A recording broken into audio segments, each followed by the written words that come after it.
샬롬 샬롬 샬롬 샬롬. 하나님 사랑합니다. 여러분 주 안에서 사랑합니다. 오늘부터 우리 전도서 1장 우리 함께 교독해서 읽었습니다. 1절부터 18절까지죠.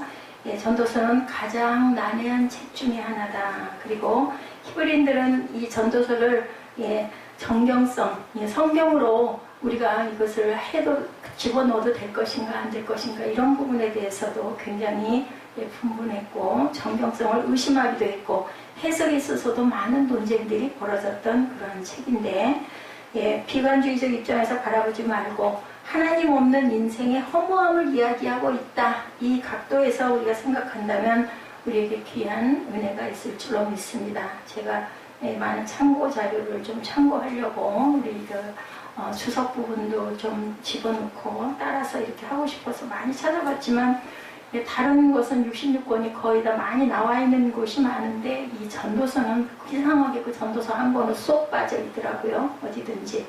그래서 저도 이거 가지고 갈등을 많이 했습니다. 뭐 부족하면 부족한 대로 그저 성경을 그저 읽으면서라도 가야 되겠다. 왠지 그 전도서에 굉장한 그 자꾸 돌아보아짐이 있어서 우리 오늘부터 함께 같이 은혜를 나눠봅니다. 만물이 허무하다라고 나타나 있죠. 우리 본서에 보면 헛되다는 말을 계속 되풀이합니다. 이건 뭐 모두들 이 부분은 다른 건 다 몰라도 이 말은 알죠. 헛되며 헛되며 헛되고 없더니 모든 것이 헛되도다. 5번을 반복을 합니다. 오죽이나 하면 전도자는 누구세요? 솔로몬이죠. 다윗의 아들 예루살렘 왕 전도자의 말씀이라 1장 1절에 그렇게 나와 있는 걸 보니 다윗의 아들 솔로몬이 쓴 것은 정확하다. 전도자의 말씀이다. 이렇게 시작을 합니다. 이러한 전도자의 노래는 언뜻 생각하기에는 천지 만물의 창조를 하신 하나님의 창조 행위를 어떻게 보면 뭐야 다 쓸데없는 일 아니야? 이렇게 생각할 수도 있지만 하나님께서 창조하신 모든 것들이 인간의 죄로 인하여 헛되게 되어버렸음을 노래하고 있다라고 우리가 그렇게 또한 깊이 해석해 봅니다. 성도는 하나님과 분리된 삶과 죄악된 만물을 전혀 의미가 없고 공허하다는 사실을 우리가 명심해야 된다. 예를 죄의 보편성에 대해서 시편 53편 3절에는 각기 물러가 함께 더러운 자가 되고 선을 행하는 자가 없으니 한 사람도 없도다. 이렇게 얘기합니다. 이 죄의 파괴성에 대해서도 시편 34편 21절에 악이 악인을 죽일 것이라 의인을 미워하는 자는 벌을 받으리로다. 이렇게 증거합니다. 그리고 또한 능력이 인간의 모든 능력은 너무너무 허무하다. 해 아래서 하나님께서 떠난 세상을 해 아래라는 것은 의미합니다. 하나님 없는 세상에서 일하는 인간의 모든 수고가 헛되다. 우리가 해 아래 살죠. 모두 다. 그런데 그 해를 하나님으로 볼 때 만약에 해가 안 계시다면 어떻게 하겠느냐 인 거예요. 모든 게 헛되다. 에덴 동산에서 쫓겨난 아담은 수고의 땀을 흘릴지라도 땅의 모가 가시와 엉겅퀴만을 내죠. 그리고 그의 아들 가인은 살인죄를 범함으로 말미암아서 어때요? 아무리 열심히 일해도 땅이 그 소산을 주지 않았습니다. 인간은 하나님께서 허락하신 은혜 속에서 수고의 열매를 얻을 수 있다라는 것. 하나님과 그 등진 인간은 지혜로울 수 없고 또한 유능할 수도 전혀 없다. 수고가 모두 헛되다. 창세기 3장 18절입니다. 땅이 내게 가시덤불과 모를 엉겅퀴를 낼 것이라. 내가 먹을 것은 밭의 채소인데 하고 나오죠. 노동의 무익함에 대해서도 내가 밭을 갈아도 땅이 다시는 그 효력을 내게 주지 아니할 것이요 너는 땅에서 피하며 유리하는 자가 되리라. 유리한다. 헤매 돈다라는 거죠. 한 군데 정착을 못하고. 또한 생명이 허무하다 얘기합니다. 인간은 자신을 일컬어 뭐라 그래요? 만물의 영장이다라고 얘기하는데 스스로 모든 만물을 지배하며 그 이름을 영원히 빛낼 수 있다라고 생각을 합니다. 이러한 착각 때문에 애굽의 왕들은 영원히 살 수 있는 집을 만들기 위해서 뭐를 세웠어요? 피라미드를 세웠죠. 또한 우리 가까운 나라 그 중국에서는 진시황이 뭐 했어요? 불로초 구한다고, 불로장생에 그 약초를 구한다고 아주 평생을 했었는데 그는 또한 우리 뭐 보통 사람보다도 더 길게를 못 살고 50살에 돌아갔다고 합니다. 이러한 행동 모두가 인생의 유한함을 보여줄 뿐이고 그들은 모두 다 죽었다. 인간이 불순종할 때 정령 죽으리라고 분명히 하나님께서 말씀하신 그 말씀이 그대로 이루어지죠. 그래서 인생은 유한하다. 창세기 3장 19절이죠. 내가 흙으로 돌아갈 때까지 얼굴에 땀을 흘려야 먹을 것이니 내가 그것에서 취함을 입었음이라. 너는 흙이니 흙으로 돌아갈지니라 하시니. 이렇게 합니다. 죄의 삭은 사망이라고 그러죠. 로마서 6장 23절입니다. 하나님의 은사는 그리스도 예수 우리의 주 안에 있는 보라 영생이니라. 그리고 또한 영원하지 못한 만물이라고 비유해서 허물을 비유하고 있습니다. 전도자는 인생의 허물을 좀 더 구체적으로 묘사하기 위해서 자연에 빗대어서 허물을 노래하죠. 먼저 자연계에 계속되는 순환 과정을 통해서 단조롭고 무의미하게 되풀이되는 인생의 허물을 지적합니다. 해와 바람은 위세가 대단한 것들이라고 우리는 생각합니다. 해의 찬란한 빛, 그죠? 한낮에 뜨거울 때, 요즘 같은 여름철에 한낮에 그저 차가 그냥 태양 아래 그냥 그 마당에 세우는 차를 타면은 살이 될 것 같더라고요. 정말 뜨겁습니다. 그런데 또 해가 없으면 우리가 살 수가 없죠. 해의 찬란한 빛, 거센 광풍을 보고 인간은 놀라웁니다. 거센 파도 속에 사람이 삼켜지면 흔적도 없이 없어져 버리죠. 그러나 전도자는 그러한 해와 바람의 미세는 일련의 순환되는 과정의 단면일 뿐이다. 우리 본문 우리 함께 교독하면서 어떤 걸 느끼셨어요? 계속 반복된다라는 거예요. 후에는 처음의 자리로 돌아가게 될 것이라는 거죠. 하나님이 어떤 것도 영원할 수 없음을 우리는 깨달아 알아야 된다. 피조물의 허무, 로마서 8장 20절이죠. 피조물이 허무한데 굴복하는 것은 자기 뜻이 아니요 오직 굴복해 하시는 이로 말미암음이라. 그리고 자연의 순환에 대해서 시편 19편 6절에 하늘 이 끝에서 나와 저 끝까지 운행하며 그의 열기에서 피할 자가 없도다. 그리고 우리는 모두 다 채울 수 없는 욕망을 가졌다라고 얘기합니다. 인생이 허무한 이유는 채울 그리 없는 인간의 그 욕망 때문인데, 이러한 인간의 끝없는 욕망을 뭘로? 눈과 귀에 비유하여서 전도자는 모두 다 허무하다라고 노래하죠. 왕으로서의 굉장한 권력을 가져본 사람, 엄청난 부귀영화를 누렸던 솔로몬, 또 지혜를 하나님께서 주셨죠. 예, 부와 지혜까지도 내가 주겠다라고 말씀을 합니다. 자신의 권력을 이용하여 세상에서 보고 싶은 것을 모두 보고, 그때 그 시대에 뭐 지금으로 비교하면 뭐 그렇게까지 비교되지도 못하겠지만 더 훨씬 지금의 그 부한 사람들이 더 잘 살고 더 뭐 많은 걸 누렸을 수도 있지만, 그 당시에 솔로몬은 엄청난 부와 명예와 또한 권력과 아주 뭐 처첩을 뭐 1000여 명이나 둘 정도로 그렇게 대단한 그런 부흥을 이루었던 그러한 나라, 그죠? 전쟁에서 아주 능했다고 그러죠. 지혜가 있었기 때문에. 그러나 눈과 귀에 대한 욕망은 채울 수가 없었다. 무엇을 얻겠다는 생각은 인간을 어떻게 불만족스럽게 하며 불만족은 인생을 더욱더 괴롭게 번뇌하게 할 뿐이다. 우리의 눈은 하나님을 바라봄으로 족함을 얻어야 하고 주의 말씀을 들을 수 있는 귀가 있다는 사실을 만족하는 사람만이 행복할 수 있다는 거예요. 우리는 자족하기를 그래서 즐거워해야 된다. 만족이 없는 욕망, 잠언 27장 20절에 스물과 아비도는 만족함이 없고 사람의 눈도 만족함이 없으리로다. 눈으로 쏘는 신앙, 욥기 42장 5절입니다. 내가 주께 대하여 귀로 듣기만 하였사오나 이제는 눈으로 주를 배움나이다. 뭐 이럴 때 얼마나 감사할까.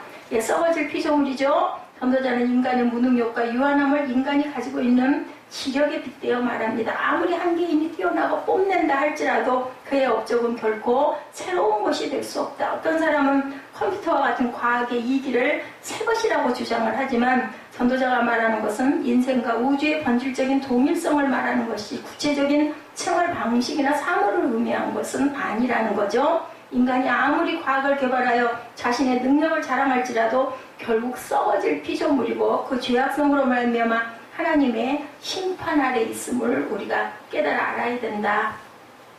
또한 탄식하는 피조물이라고 말합니다. 로마서 8장 22절이죠. 피조물이 다 이제까지 함께 탄식하며 함께 고통을 겪고 있는 것을 우리가 아느니라. 바울이 이렇게 고백합니다. 허무한데 굴복하는 피조물이다. 로마서 8장 20절입니다. 피조물이 허무한데 굴복하는 것은 자기 뜻이 아니요 오직 굴복하게 하시는 이로 말미암음이라. 그리고 또한 헛된 영광이라고 얘기하죠. 솔로몬은 자신이 누린 영광을 생각하면서 인생의 허무함을 이렇게 가르치고 있습니다. 솔로몬은 왕으로 부임하자마자 하나님께 뭐 했어요? 1000번제 드려서, 지금도 교회들에서 뭐 1000번제 이런 게 있죠. 근데 1000번 드리는 게 1000번제가 아니라 1000마리의 소를 한꺼번에 드렸다는 거예요. 그 상상만 해도 얼마나 대단한 제사를 드렸을지, 뭐 100마리도 엄청날 텐데 1000마리를 함께 드렸다는 거죠. 하나님을 기쁘시게 하는 믿음으로 말미암아 어떤 왕도 가져보지 못하는 지혜를 하나님께서 주시죠. 그리고 그 지혜로 하나님의 백성을 가르치고 다스리겠다고 결심을 합니다. 그러기 위해서 지혜를 주시옵소서 하고, 하나님이 너무 내게 뭐를 줄고 했을 때 아무것도 부와 뭐 명예나 이런 것도 구하지 않고 지혜를 달라고, 당신의 백성을 다스리기 원합니다. 그래서 부와 명예까지 함께 줬다고 새 성경에 증거합니다. 이러한 솔로몬의 결심도 죄악 앞에서는 한낱 물거품이 되었을 뿐이다. 지혜로웠던 왕이었지만 죄악을 범하여 우상을 숭배함으로 그의 영광이 헛된 말로가 되고 맙니다. 아무리 좋은 지혜자라 할지라도 지혜 자체만으로 우리 인간은 행복할 수가 없다라는 거죠. 그래서 우리는 교만한 지혜에 대해서 이사야 5장 21절에 스스로 지혜롭다 하며 스스로 명철하다 하는 자들은 화 있을지인저 이렇게 합니다. 내가 뭐 지혜롭고 내가 명철해 본들, 그죠? 정말 뭐 그거 진짜 전혀 뭐 내세울 게 없죠. 그리고 또한 헛된 지식이다. 부모도 지식에게 돈이나 명예를 유산으로 자식에게 남겨주기보다는 뭐예요? 지식을 주고자 원합니다.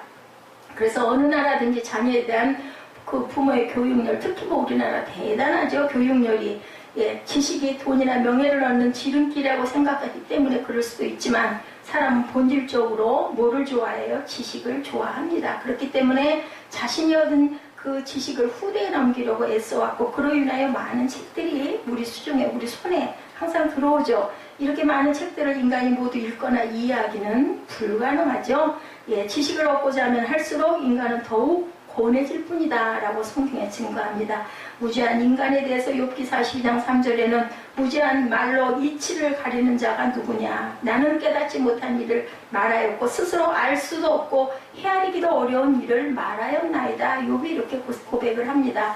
지식의 유혹이 늘 있습니다. 이사야 47장 10절입니다. 내가 내 악을 의지하고 스스로 이르기를 나는 보는 자가 없다 하나니 내 지혜와 내 지식이 너를 유혹하였습니다.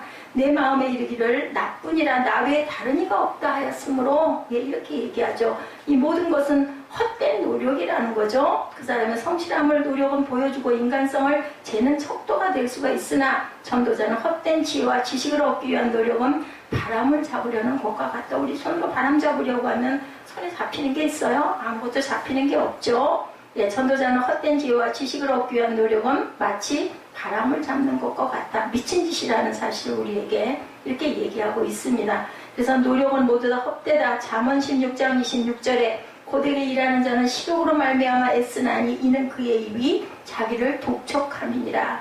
은혜로 주신 노력, 요한복음 4장 38절입니다. 내가 너희로 노력하지 아니하는 것을 거두러 보내 얻노니, 다른 사람들은 노력하였고 너희는 그들의 노력한 것에 참여하였느니라. 이렇게 증거합니다. 세상에 죄가 들어온 후 인간은 하나님을 떠났습니다. 그로 인해서 인생은 허무하게 되죠. 하나님을 경외하는 삶이 인생의 궁극적인 목적이기 때문인데, 하나님을 떠남으로 인하여서 이렇게 헛되고 헛되니 모든 것이 헛된 그러한 인생이 됐다. 이렇기 때문에 인간은 불행해질 수밖에 없다는 거죠. 그래서 우리가 참 의미와 참 행복은 영원토록 동일하신 누구? 하나님과의 만남에 있다는 사실을 우리가 깨달아야 된다. 고등학교 시절 동네에서 알아주는 사고 뭉치 학생이 있었다고 합니다. 어머니가 선생님을 만나러 학교에 간 횟수는 그 학생이 학교에 등교한 날과 비슷할 정도로 대단한 말썽꾼이었다고 그래요. 주위에서는 못된 짓이란 못된 짓은 다 하고 다니니까 사람 일을 못할 놈이다 라고 아주 그냥 호가 났다고 그래요. 무기징역을 당하기도 했다고 합니다. 나중에 학생 기록부에 보니까 교사는 인간이 안 됐다는 식으로 써놨다고 그래요. 그 사람이 나중에 커서 소방관이 됩니다. 부산 소방본부의 배봉기 소방관이라는 사람이에요. 근데 SOL이 선정한 최고 영웅 소방관이 됐다라는 그런 기록이 있습니다. 2003년 이후 5년간 인명 관련 사고 현장에서만 617번을 출동해서 403명의 그런 인명을 구했고, 119 시민 수상구조대에 근무하는 동안에 물에 빠진 사람을 180명을 구했다고 하죠. 물을 좋아해서 수상 안전요원, 스킨스쿠버, 인명구조처럼 물에서 구조활동을 할 때 필요한 거의 모든 자격증을 다 갖추고 다른 사람이 되어버렸다고 그래요. 뭐예요? 내가 나아갈 길이 어딘지 그것을 딱 깨닫고 나니까 하고 싶지 않던 공부도 얼마나 열심히 했는지 소방관이 되었을 뿐 아니라 아주 뛰어난 소방관, 그리고 또한 이렇게 선행을 많이 하는, 자기 생명을 아끼지 않는 그런 사람이 됐다. 사람은 자신의 위치를 잘 잡는 것, 내가 해야 될 소명이 무엇인지를 깨달아 아는 것이 굉장히 중요하다는 거죠. 인생을 생각해 볼 때 가장 먼저 어떤 단어가 떠오를까? 인생을 한 단어로 요약하면 과연 여러분 뭘까요? 힘들다, 그죠? 요즘 굉장히 덥고 하루하루가 어떻게 보면 정말 아주 지루하고 힘이 듭니다. 또한 때로는 우리가 어떤 일이 닥치면 겁부터 나죠. 절망스럽기도 하고, 또한 무미건조하기도 하고, 허무하기도 하고, 실망스럽기도 하고, 또한 뭐 좋은 부분으로는 사랑과 기쁨과 환희, 뭐 이런 모든 그 감정들이 오고 갑니다. 전도서에서 말하는 인생은 즐거움이라고 이렇게 말씀합니다. 하나님 안에서의 즐거움을 이야기하죠. 인생을 즐기라는 거예요. 그런데 그렇게 즐기기 위해서는 어떨 때 하나님 안에 있을 때 가능하다. 그 안에 있을 때 인생을 즐기는 여러 비결에 대해서 얘기합니다. 아까 얘기한 그 배봉기 소방관도 그렇게 문제가 많은 사고 뭉치였지만은 내가 어떻게 해야 될 것인가 딱 그것을 정리하고 나니까 어땠을까요? 기쁨으로 열심히 자격증을 땄을 것 같아요. 공부도 뭐 일단 목적이 생기니까 열심히 했을 것 같습니다. 그 안에 있을 때 인생을 즐기는 비결에 대한 이야기, 전도서를 함께 살펴보면 우리가 인생을 더욱더 즐겁게 살아갈 수 있는, 헛되다고 하니까 이게 뭐야 인생 자체가 헛되니 뭐 사는 게 다 그냥 별 뭐 필요 없는 거 아니야, 뭐 이래봤자 저래봤자 애써와도 소용이 없는 거 아니야인데 즐거움과 기쁨의 의미를 한번 바라보죠.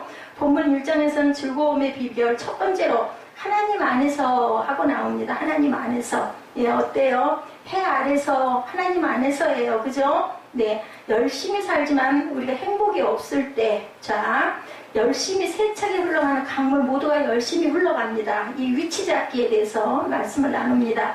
행복하고 싶지 않은 사람은 아무도 없어요. 그죠? 한 사람도 없습니다. 저도 여러분도 모두 다, 그죠? 행복하기 위해서 행복을 꿈꿉니다. 그런데 왜 사람들은 행복하지 못할까? 뭐 산 넘어 갔더니 그 산 넘어 있다고 계속 행복을 잡으러 간다고 하죠. 물질이 한정되어서일까? 그죠? 우리가 좀 더 많은 물질이 좀 있었으면 염려, 걱정, 근심 없을 것 같아. 항상 그런 부족을 느낍니다. 많은 문제는 한정되어 있는 물질을 서로 더 가지려고 경쟁을 하죠. 생기기도 합니다. 많은 문제들이. 그렇다면 물질이 한정되어 있어 행복하지가 않은 걸까? 물질만 많이 있으면 행복할까? 아니죠. 그렇지가 않습니다. 그렇다면 하나님께서 물질을 풍성하게 만드시지 왜 물질이 풍성하지 않게 만드셔서 사람들이 이렇게 행복하지 못하게 하셨을까? 우리가 원망할 수도 있지만 사람이 행복하지 못한 이유는 물질이 부족해서도 결코 아니라는 것을 저와 여러분들이 압니다.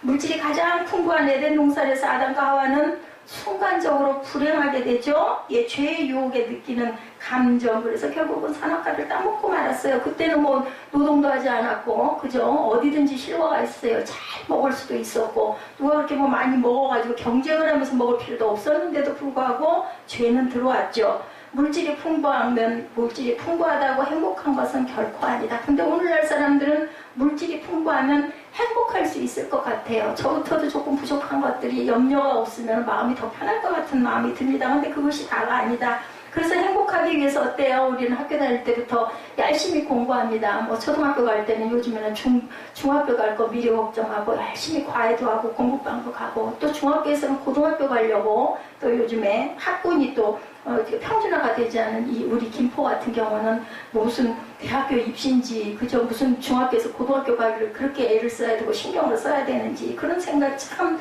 의문이 들어갈 정도. 근데 어쩔 수가 없죠.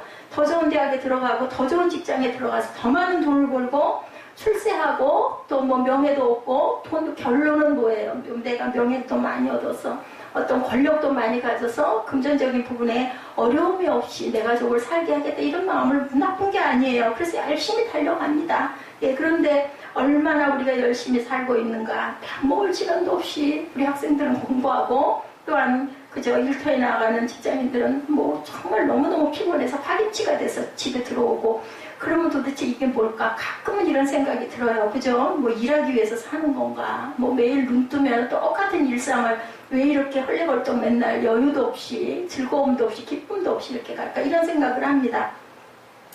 중요한 것은 요즘에는 교회 갈 시간도 없다라는 얘기가 나올 정도로, 그래서 뭐 어떤 분 말씀하다나 인터넷 예배 뭐 아니면 큰 중대형 교회 가가지고 그저 말씀 고개 숙여가지고 그냥 듣고 살짝 나오고 부담 없이 다니고 싶어 하죠.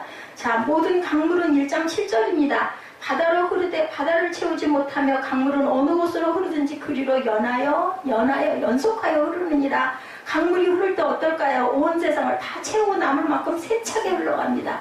열심히 흘러가면 결론은 어떻게 될까요? 바다를 넘치게 할 수 있을 것 같은데 지금도 끊임없이 강물은 흐르고 있는데 바다가 넘지는 않아요. 그죠? 계속 흘러가고 있는데 작은 구멍에서 나오는 수돗물을 틀어놓아도 금세 온 집안이 그죠? 잠겨버릴 수도 있어요. 잘못해서 수도꼭지 틀어놓고 만약에 누군가가 그냥 어디 외출을 했어요. 모르고. 그러면 결국은 그 물이 방을 채울 거예요. 그런데도 불구하고 그렇게 큰 강물이 끊임없이 흘러가는데도 바다가 가득히 차지는 않아요. 자, 왜 그렇게 또 그렇게 많은 강물이 모여든다는 거죠. 그게 열심히 흘러가면 분명히 채울 것 같은데 그렇지 않다. 그래서 강물은 기세 등등하게 요란스럽게 지금 이 순간도 흐르고 있죠. 한밤중에 계곡에서 흐르는 물소리를 듣고 있으면 천둥치는 소리 같아요. 저도 들어봤습니다.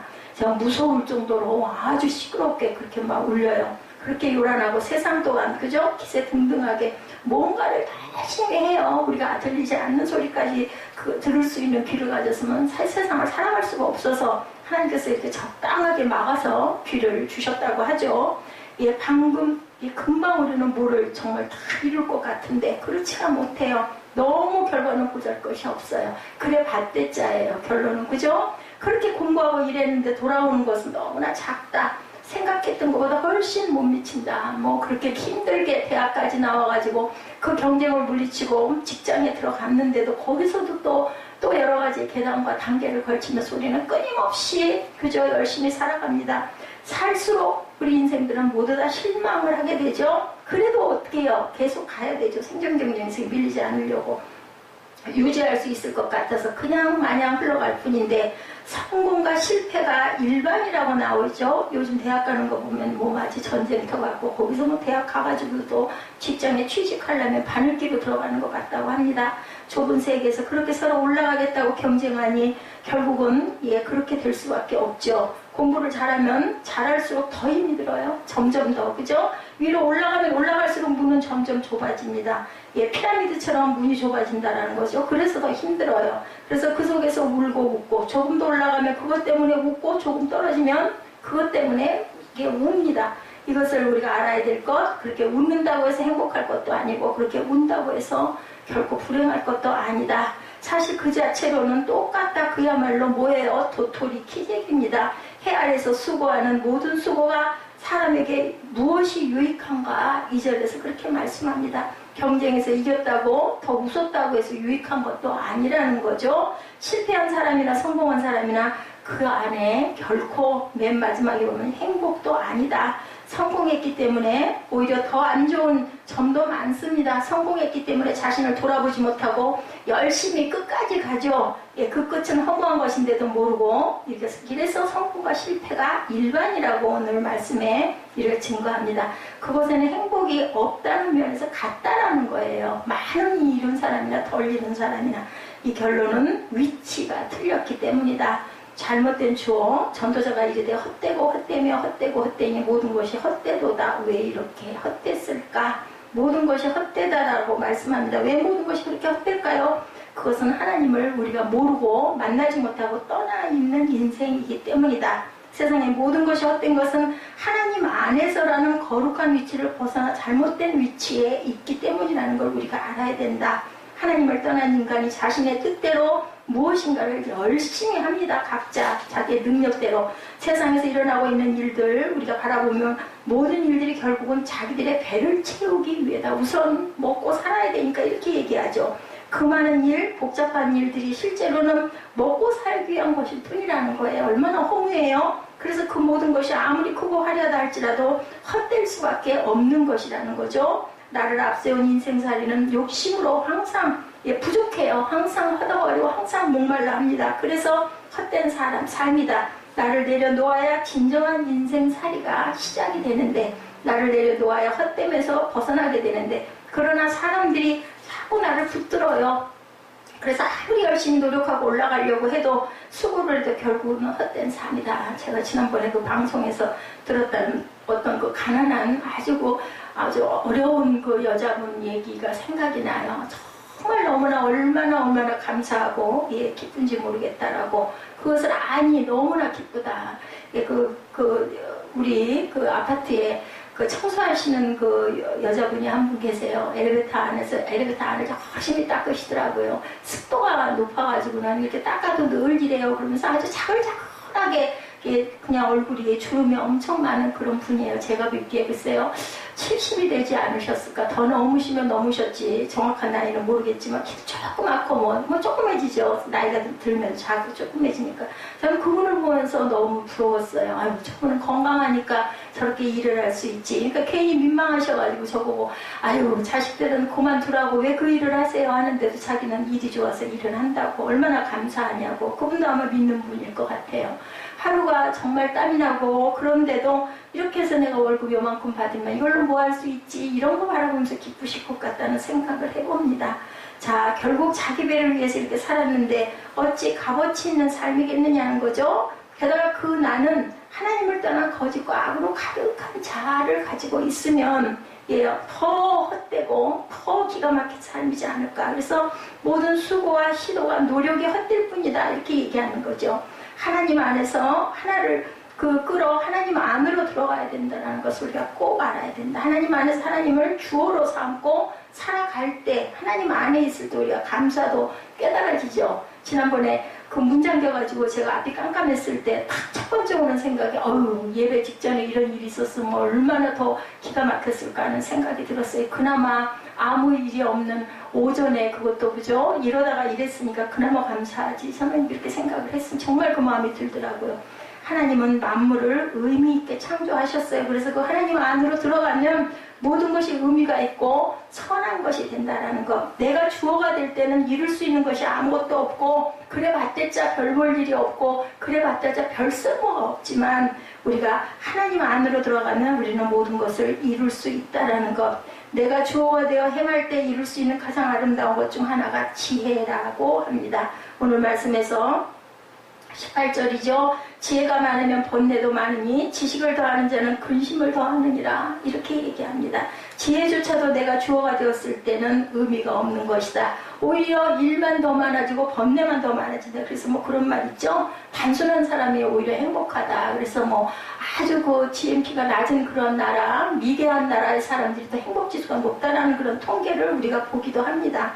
더 바쁠 뿐이지 더 아름다운 것은 아니다. 인간은 하나님이 창조하시죠. 왜요? 목적을 가지셨어요. 나를 경외하라는. 그런데 그 자리를 떠나서 한다면 의미를 잃고 목적을 잃는 것이고, 그러기에 인간은 어떤 의미도 찾을 수가 없는 것이 된다. 우리가 허물을 알아야 되는데, 인생을 즐기는 첫 번째 비결은 허물을 아는 것이다. 하나님을 떠나 있는 그 자리에는 허물을 모르면 아무것도 정말 쓸모가 없는 인생이 된다라는 것. 세상의 일들이 지금도 아직도 우리가 부러운가? 아직도 그렇게 좋아 보일까? 그죠? 그래서 사람들은 악을 행하고 싶어 합니다.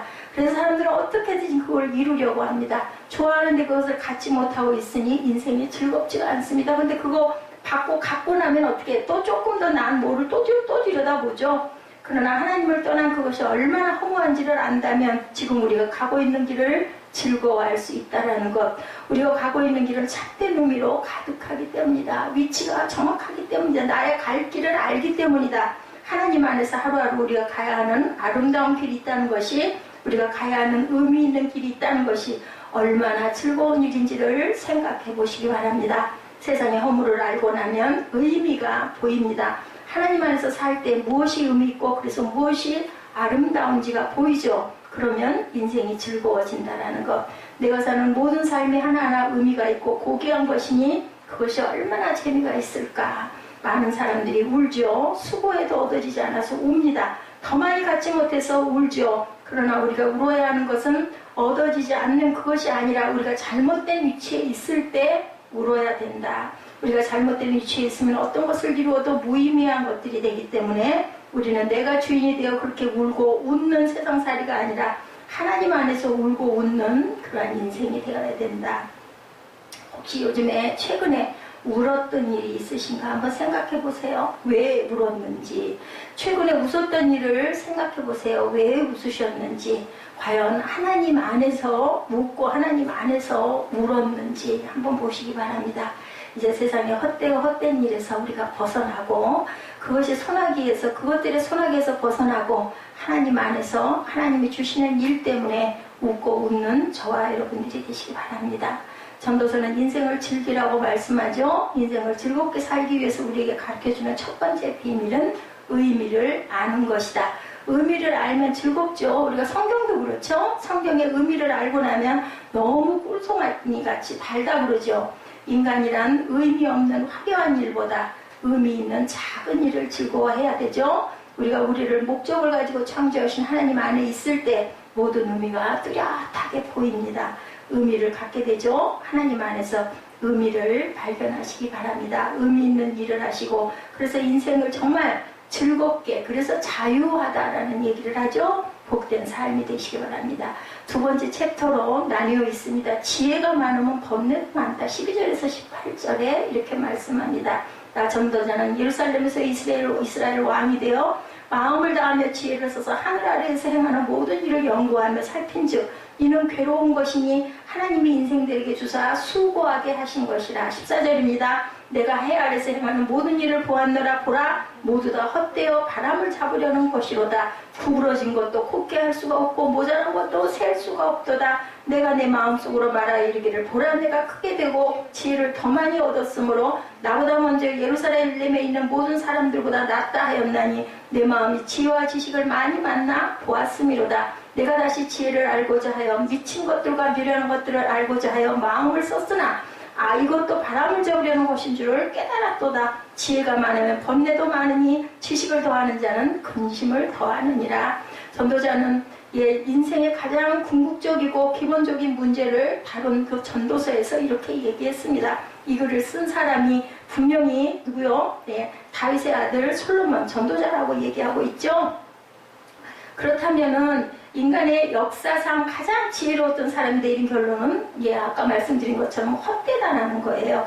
이 질문에 대해서 가장 명확한 대답을 해주는 글이 바로 전도서인데 일평생을 살아서 궁극적으로 남는 것이 과연 뭐냐 여기에 대한 대답이 바로 전도서인데 솔로몬은 이 해답을 얻은 과정 속에서 인생의 모든 분야를 다룹니다. 종교, 도덕, 철학, 문학, 쾌락, 부귀, 사업, 명예, 학식 그 모든 것들의 분야를 나름대로 다루며 질문에 대해서 우리가 뭐라고 답변했는지 우리 11절에서 18절까지 내용을 가지고 한번 잠깐 봅니다. 이제 전도자는 이와 같은 질문을 제시해놓고 결론을 내리기를 또 똑같이 헛되다이죠. 결국은 그 앞부분에서는 우리가 즐겁게 위치를 정확하게 잡아서 즐겁게 가라. 두 번째 부분에서는 그래도 결론은 헛되다인 거예요. 그렇다면 헛되다는 원어의 구체적인 의미는 수증기 입김이라는 뜻을 갖고 있습니다. 인생이 얼마나 살아요? 요즘에 100세라고 그러죠. 근데 보통 강건하면 70이요 80이다라고 얘기를 합니다. 70, 80을 살았더니 남는 것이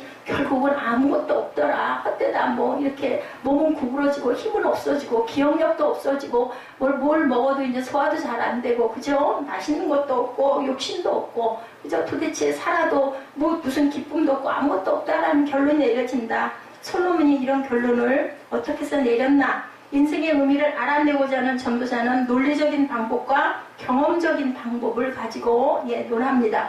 우선 전도자는 첫 번째 방법으로 논리적인 방법을 채택했습니다. 그는 먼저 바깥 세계 우주의 피조 세계에 대해서 살펴봤죠. 그는 땅을 생각합니다. 한 세대는 가고 한 세대는 오는데 땅은 영원히 있다라고 4절에도 그렇게 얘기합니다. 해를 생각해봤죠. 해는 뜨고 해는 지되 그 떴던 곳으로 빨리 돌아가 버린다. 5절에 그렇게 증거합니다. 지금 솔로몬이 강조하는 태양의 특성은 밝음이나 뜨거운 등이 아니라 되풀이 된다라는 거예요. 떴다가 지고 떴다가 지고, 그죠? 한 세대는 오되 땅은 영원히 있다. 세대는 가고 온다라는 거죠. 태양은 반복되는 특성을 갖고 있다라는 거죠. 6절에 바람은 남으로 불다가 북으로 돌아가며 이리 돌며 저리 돌아 바람은 그 불던 곳으로 또 돌아간다라고 얘기합니다. 모든 강물은 7절에 다 바다로 흐르되 바다를 채우지 못한다. 아까 바다에 대해서 우리 함께 나눠봤죠. 물의 운행에 대한 관찰을 이렇게 했습니다.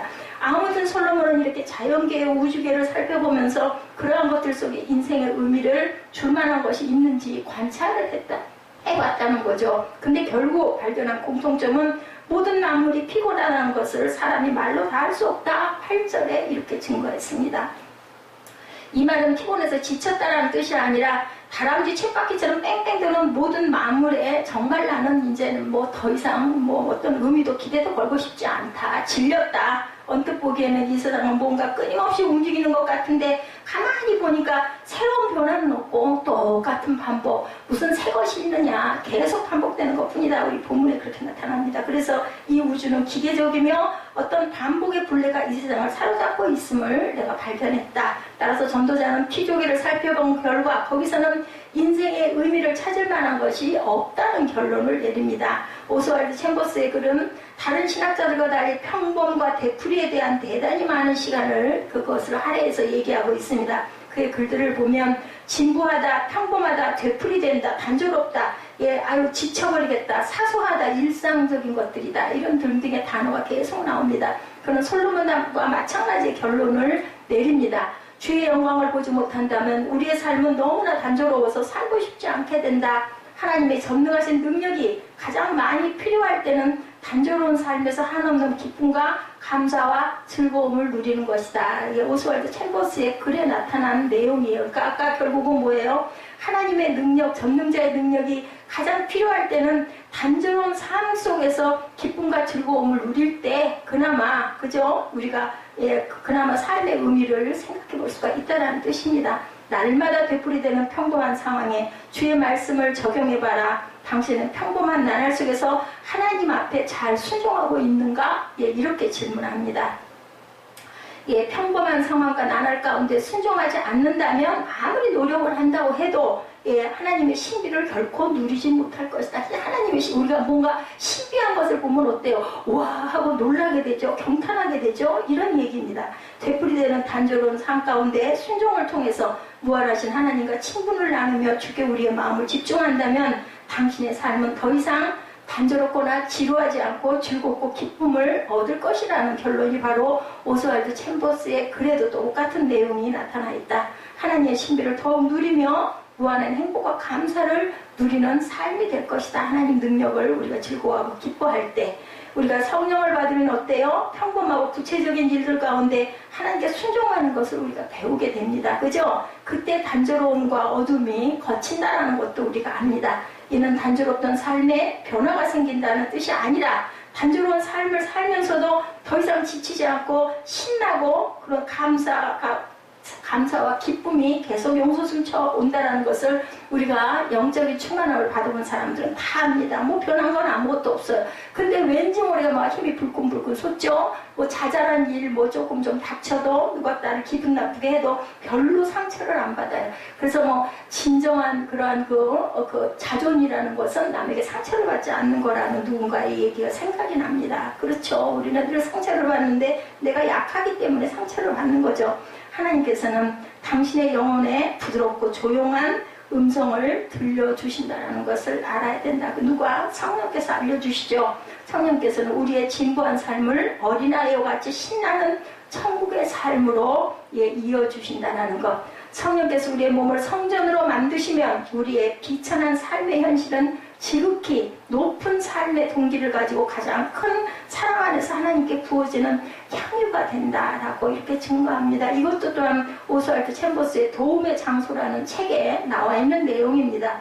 정말 깊고 귀한 깨달음이죠. 그죠? 우리가 성령 받으면 그렇게 기뻐지지 않아요? 그래서 우리의 그 모든 보통적인 일상도 감사가 끊이지 않습니다. 솔로몬이 전도서를 쓸 때 해 아래에 있는 모든 것이 헛되다라는 것을 알리기 위해서 썼는데, 해 위의 세계만이, 영원한 세계만이 하나님과 연결된 삶만이 헛되지 않음을 독자들에게, 우리 보는 자들에게 알리기 위해서 쓴 것이라는 것. 해 아래에 있는 것은 아무 그 존재 가치가 없다. 결국은 해 위에 하나님 안에만이 우리가 살았을 때 기쁨도 있고 보람도 있고 감사도 있다라는 거죠.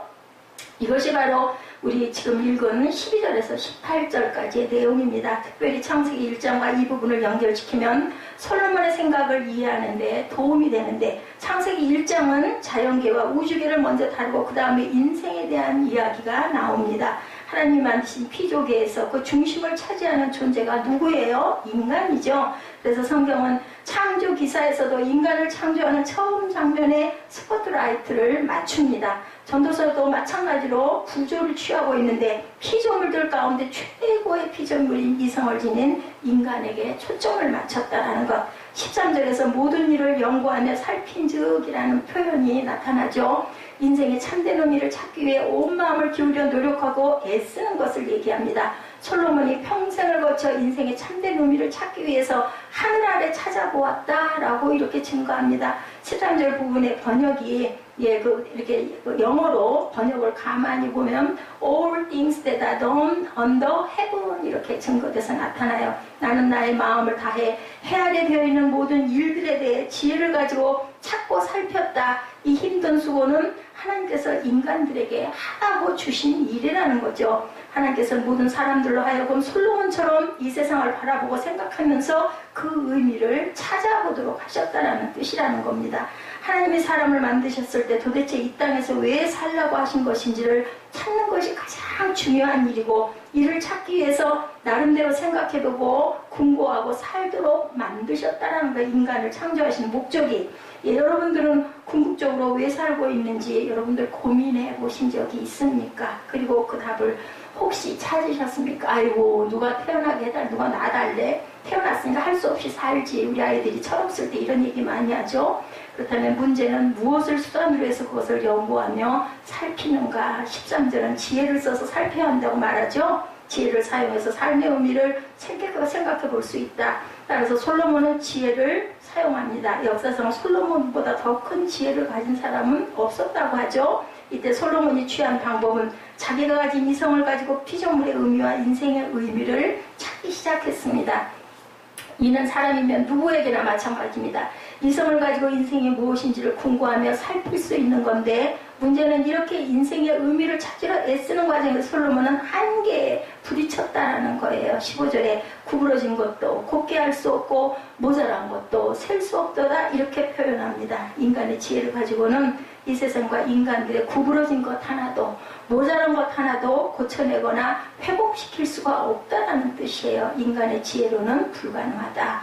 이 세상에 들어와 있는 죄와 죄의 결과들이 15절에 나타납니다. 인간은 이 세상에 실제하는 죄의 세력과 죄로 인한 비참의 결과에 부딪히면 지혜와 능력으로 그 문제를 인간의 것으로는 풀 수가 없다라는 거예요. 특히 모든 인생에게 닥치는 죽음의 문제에 대해 인간의 지혜는 답을 주지도 못한다. 따라서 인간은 죽음 앞에서 낭만과 좌절 가운데 삶의 의미를 잃어버리게 된다. 인간의 이성은 모든 피조물 가운데 우리 인간을 가장 으뜸으로 만드는 기능인데, 그 기능은 인간이 가진 가장 큰 능력이기도 하다. 성경은 이를 인간의 지혜다라고 얘기하지만, 그 지혜는 이 세상의 타락과 부패와 인간들이 구부러진 것과 모자란 것을 고치거나 결코 채울 수는 없다. 즉 죄와 사망의 문제를 해결할 수가 없다라는 거죠. 철학이라는 논리를 가지고 우주 만상을 파악하려는 학문이 바로 전도서인데요. 그 철학이 결코 풀리지 못하는 것은 죄와 사망의 마지막 벽에 부딪히는 건 그거다. 13세기에 시작한 르네상스 시대는 인간의 이성이 얼마나 뛰어났는지를 발견한 시대라고 그래요. 이게 포스트 모더니즘 그 시대와 비슷하다라는 생각을 제가 해봤습니다. 그 당시에 인간들은 인간의 이성이 우주의 왕이고 신이다. 인간의 생각만이. 이성이 모든 문제를 결정하고 모든 것의 의미와 이해에 도달할 수 있고 모든 것을 해결할 수 있다라고 그들은 생각을 했다고 해요. 이러한 사상이 지배적이던 시대를 르네상스 시대라고 부르는데, 그 시대의 대부분의 사람들은 인간은 교육만 잘 시키면 이성의 능력을 충분히 발휘하게 되면 모든 것이 가능할 줄 믿었다고 합니다. 그런데요, 두 차례 세계대전을 지나면서 인간들이 이러한 사상은 완전히 무너져 버리기만 합니다. 그 이유는 인간의 이성은 구부러진 것도 곱게 할 수 없고 모자란 것도 셀 수 없도다라는 현실을 그들이 체험했다라는 거예요. 세계대전을 두 번 치르면서 인간의 이성으로 헤아릴 수 없는 일들이 이 세상에 너무나 많다는 것을 체험하게 되면서 이성의 한계를 깨달았다고 합니다. 결국 이성으로 모든 것을 해결할 수 없다는 사실을 깨달은 철학자 칸트는 그의 책 순수 이성 비판에서 같은 이야기를 합니다.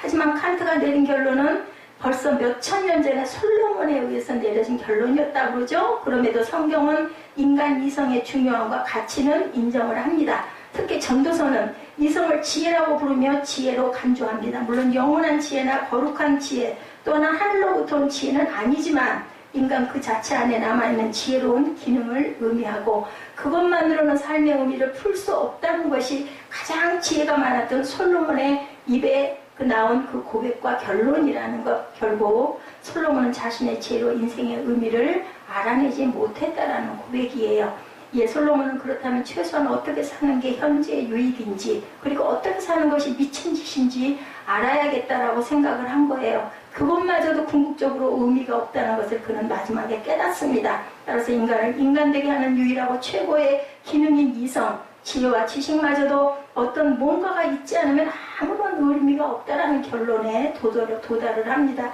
17, 18절에 보면 지혜가 많으면 번뇌도 많으니 지식을 더하는 자는 근심을 더하느니라. 지금 솔로몬이 겪는 문제는 성경 전반에 걸쳐서 볼 때 죄의 문제와 죄로 인한 결과에 대한 문제, 죄의 결과로 인해 망가진 해 아래 세상에 대해서 인간의 이성으로는 풀 수가 없다라는 거죠. 이것이 인간의 가장 큰 문제며 이 문제를 풀지 못하면 부자든 거지든 학자든 미친 사람이든 유명한 사람이든 아무도 알아주지 않는 사람이든 한 가지로 다 똑같다라는 결론이라는 거예요. 그래서 솔로몬은 결론을 내립니다. 10절 11절이죠. 무엇을 가리켜 이르기를 보라 이것이 새 것이라 할 것이 있으랴 우리가 있기 오래전 세대에도 이미 있었느니라. 이전 세대들이 기억됨이 없으니 장래 세대도 그 세대들과 함께 기억됨이 없으리로다. 그래서 헛되다라는 얘기죠. 그러니까 그 인간의 허무 1장의 이 전체적인 이야기는 그나마 우리가 기쁘고 즐겁고 의미를 찾아볼 수 있는 것은 하나님 안에 있을 때 그것을 깨달아 알 때 성령께서 나와 함께 내주하실 때 우리는 기쁠 수도 있고 의미도 있고 보람도 있다라는 거죠. 하나님으로부터 온 지혜라야만 된다. 이 세상 그 자체로는 영원하지도 즐겁지도 기쁘지도 해결할 수 있는 것도 아무것도 없다라는 것을 말씀하고 있습니다. 마태복음 13장 44절에서 46절 그 찬양도 가끔 하죠. 천국은 마치 밭에 곱한 추인 보화 같으니 사람이 이를 발견한 후 숨겨두고 기뻐하며 돌아가 자기의 소유를 다 팔아 그 밭을 왜 그랬을까요? 예, 천국을 안 사람들은 자기 재산 모든 게 아무 상관이 없다. 그것을 몽땅 팔아가지고 그죠? 예, 그 소유를 다 팔아서 밭을 샀다라는 거죠. 그 천국은 마치 좋은 진주를 구하는 장사와 같으니 값진 진주 하나를 발견하며 가서 자기의 소유를 다 팔아 그 진주를 사느니라 이렇게 얘기합니다. 자기 소유를 다 팔아 좋은 진주를 사는 사람만이 헛됨 속에서 빠져나올 수가 있다. 멸망 속에서 빠져나오는 사람이다. 하늘의 지혜로 사는 가장 지혜로운 자들이라고 이렇게 얘기하죠.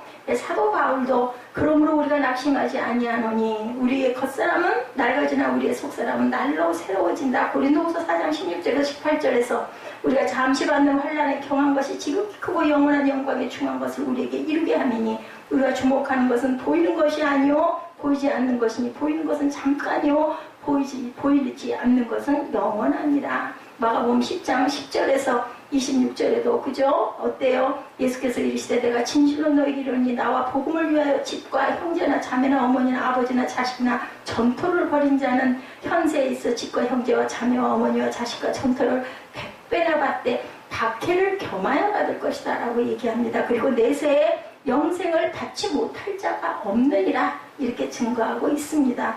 우리의 현재 삶에 대해서 가장 유익한 말씀은 망령되고 허탄한 신화를 버리고 경건에 이르도록 내 자신을 연단하라. 육체의 연단은 약간의 유익이 있으나 경건은 범사에 유익하니 금생과 내생에 약속에 있느니라.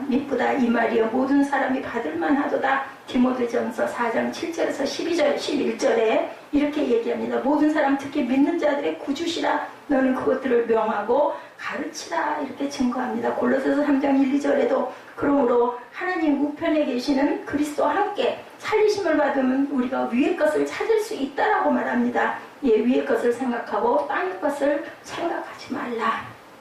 예수 그리스도의 이름으로 주의 말씀을 그대로 전합니다. 마음 깊은 곳에 어때요? 우리가 항상 성령 안에서 하나님의 나라 위의 것 하나님의 나라를 우리가 항상 그 나라와 의를 구하는 저와 여러분이 되셔야 된다. 그 나라는 성령 안에서 영적으로 이 땅에 임하여 있다 보이지 않는 세계입니다. 그것을 우리가 추구하고 우리가 예배하고 말씀의 은혜를 통해서 또 뭐 잠깐의 그 깨달음, 예, 그죠? 그 순간의 그 깨달음을 우리가 받기 위해서 이렇게 말씀을 한 시간씩 묵상을 합니다. 하나님 없이 허망하게 살던 인생을 회개하고 하나님 나라의 왕이신 예수 그리스도를 우리가 내 마음 안에 품을 때, 내가 그래서 성전이 될 때 우리가 기쁨과 즐거움과 자유함과 감사를 깨닫고 느낄 수가 있다. 우리 여행할 때 긴 시간 가잖아요. 예, 뭐 5시간, 6시간, 뭐 10시간 가가지고 찰나를 위해 가지고 찰나를 보고 너무너무 기뻐하는 그것과 같이 우리 인생은 그러한 존재들이라는 것. 해 아래 무엇도 그죠? 헛되며 헛되지만 우리가 위치를 잘 잡고 그리고 성령 안에서 하나님 안에서 우리가 기쁨을 발견할 수 있을 때 그 참된 지혜가 우리의 영을 살리고 우리의 삶이 즐거운 삶이 된다는 것이 우리 전도서 1장 1절에서 18절까지의 말씀입니다. 기도하시겠습니다.